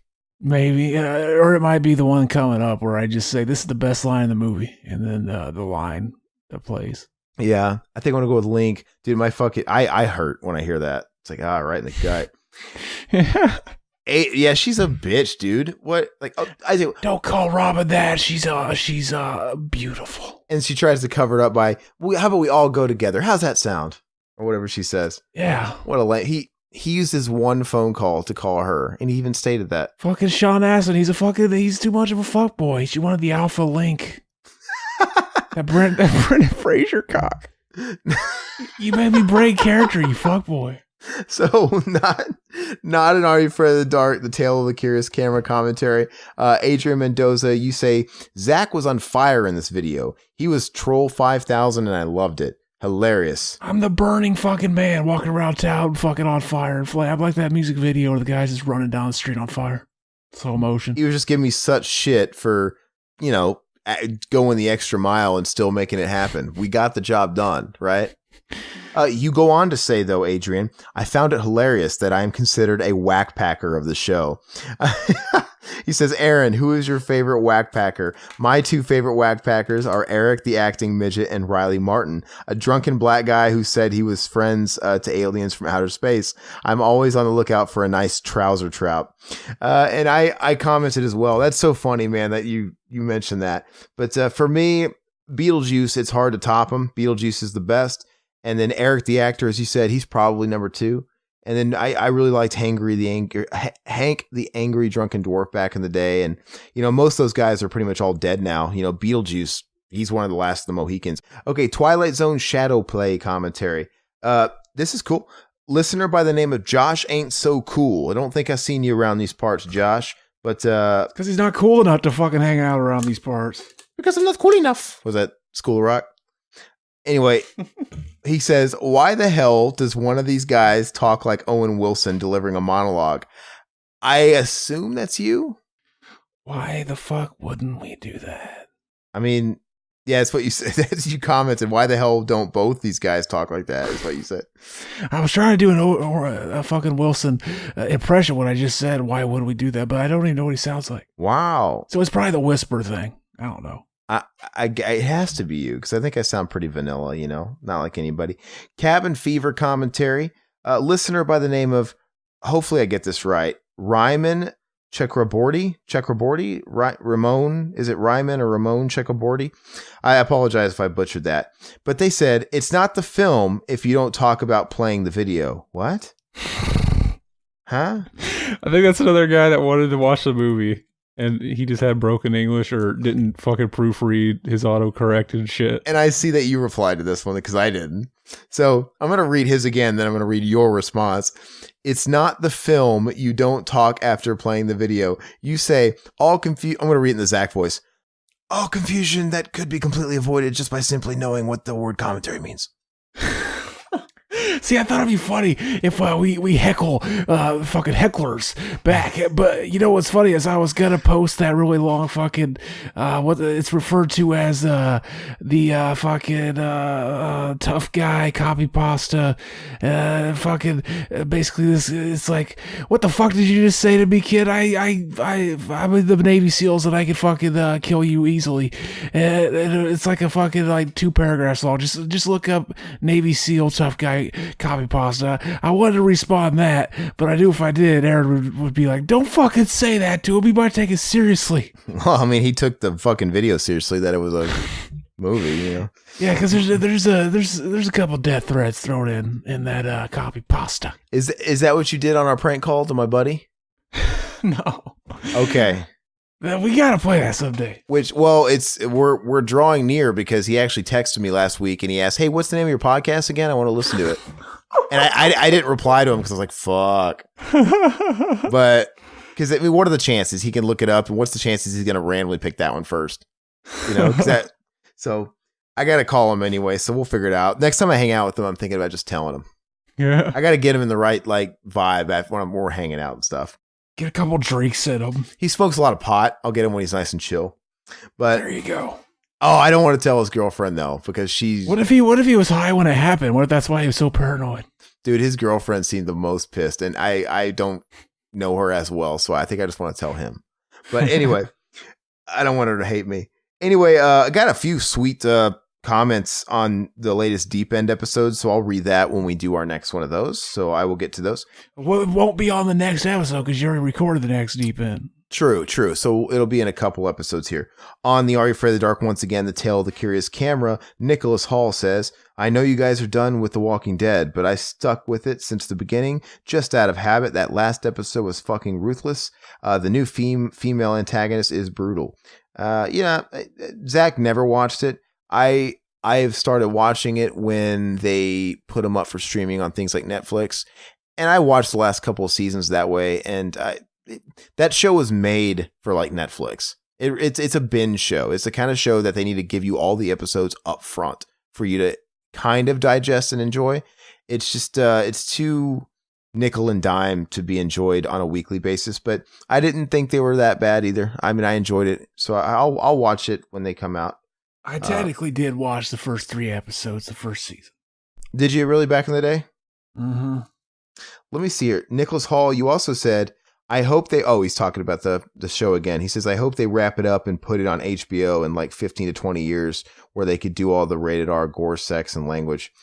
Well, I mean, what is the AMC shit edited that I don't know about? But anyway, funny, speaking of Walking Dead, Adrian Mendoza, he commented on a Walking Dead podcast from fucking 4 years ago. You go way back. Yeah, man, I love it. Forget, he says it was a great discussion. And that's really cool because I want to get Pat back on some show, whether it's this show, whether it's a new show. I miss working with Pat because Pat's great. Yeah. And he was really good on that show too. And he's great because he's a cynical asshole. You know, he just, I don't know. I think he enjoyed the podcasting about the show more than he actually fucking liked the show, actually, which is funny. He's been wanting to get back into podcasting, and he had a great idea for a music themed show. It's just, you know, people have ideas, and then it's a whole nother thing to actually get them to commit and be ready to do it on a regular basis. So I'm going to keep trying grooming them, you know, like Zach grooms kids. Mm-hmm. Okay. You just went right with that. All right. It'd be funny if I just say yeah, then we move on. Like there's no joke to that joke. We can't. You got it. I'm glad we clarified. Okay, so the last set of comments I'm going to read are for the newest BTM campfire tale. See, isn't it funny, dude? We haven't recorded in a few weeks. So we're commenting on 2 of these fucking campfires, and it's the Aaron's diarrhea story. All right. So, of course, our own Josh James, he says, haha, yes, this is the bit that got me hooked on BTM. Classic. That is what actually got Josh into us, because he commented on the Freddy 2 commentary, and he was, blowing us up. So he was actually bummed that, we mentioned that we already recorded. He was like, oh, I wanted to be on it and fucking tell my story here. That would have been funny. Yeah. So it's pretty cool. We'll get that out of him next time we record with him regardless. William Lowry, he also said, well, when you gotta go, you gotta go. And I said, apparently, quote, go big or go home that applies to that situation as well, because I didn't just go, man. I fucking went all over the walls and everything. So I can't, I gotta be dramatic with everything I do. Adrian Mendoza, he says, I was just thinking about this story. It's awesome. It's great. I think about that story every fucking day, at least once. Yeah, you probably jack off to it. I do. Billy the Kid Lawrence says, can we get a tour of this house? That basement room sounds sick. Also, to check the dresser. I've been wanting to check the dresser myself. Their family still lives there, and I've often, many times I've had to talk myself off the ledge when I go visit Riverman, who lives in that neck of the woods. I'm like, oh, we got to go by there. Can I just randomly knock on the door and just say hi and not let them know, just see if I can get invited in, you know, for a cup of tea, and just like, hey, can I go use the restroom? And as I'm making my way down the hall, go. Like, that'd be great if right away though they knew, like, oh hey, it's that fucking kid that left shitty underwear behind the dresser. Like they had to have found it. They had to have found it by now. Not if they never move that dresser. You never know. They had to have stank. You'd think, but it just my friend though, the years that I touch base with him later, the couple of times, it never came up. It just like it never happened. So who knows? Maybe he repressed those memories because he had to clean it up himself. But that's it, man. Thank you guys so much for all the comments. They're a blast to read. Obviously, there's a whole bunch on the other shows we got that we'll read on those respective programs. But pretty cool, man. Pretty cool. I feel refreshed. I feel excited to suck this week's dick on getting some content out there. I feel revitalized after having a little bit of a vacation. So coming up next, as we said, Zach and I will be recording a CE, Cinema Enema for Happiness. He's dying for me to watch that. And so that should be up shortly, just as soon as it might already be up for all we know. I don't know. And then hopefully we're doing one for Dragged Across Concrete soon. Hopefully we'll get Riverman on for that. And BAU, business as usual with our commentaries. And Mac and Zach is out, like Zach said, tons of shit. What do you got to say, Zach? Hell yeah, it's gonna be donk. Fucking, we're back and we're fucking, we're like the phoenix rising out of the ashes, motherfucker. Okay, and Zach will keep us posted on Charizard Morgan, and if she calls him, you got to take one for the team, man. Exactly, take one for the team. Other than that, it's usual pitch, guys. If you guys are watching us on YouTube, thanks a billion. Make sure you're subscribed and hitting that notification bell and sharing us with everybody you know. But also look in the description below the video and you'll see links that direct you to our podcast services. We're everywhere. Apple Podcasts, Google Play, Stitcher, Spotify. Check us out over there. And if you feel so inclined to do so, if you appreciate the content, go leave a 5-star review on one of those podcast networks of choice and even a comment or some feedback. That stuff's like currency golds when it comes to that stuff. But that's all we got. We'll catch you guys very soon. I'm Aaron, and this is Zach, and we are Revival House. And Zach, fuck your mom. I don't know what else. Well, this is a BTM podcast. All right. Adios, guys. Bye-bye, puppets. Until next time. End of the week at the Revival House. Next month's theme, you gotta figure it out. Italian zombies or Pauly Shore, a slasher with a knife and the girl next door, and 1 second in, get it all queued up and ready, hit play in 3, 2, 1. Bye bye puppets, Zach Pete and a solo cut band. Couldn't miss a crew, Cameron's loving, Josh and Scott failed and Riverman's babe. Bye bye puppets. Sounds good, like this country used to. Zachary, hi, good morning. It's Charizard returning your call. Thank you so much for your nice voicemail. Anyway, I was out last evening when you called, so I'm just returning your call now. I am available all weekend. I would love to spend some time with you. So if you still want to see me, just give me a call back. And, when I got home, I checked my phone. I didn't see any voicemails. And then this morning I saw your voicemail, so I don't know what happened. I would have definitely called you back last night, but I was not available last night. So anyway, hope to hear from you again, and thanks for calling. Bye.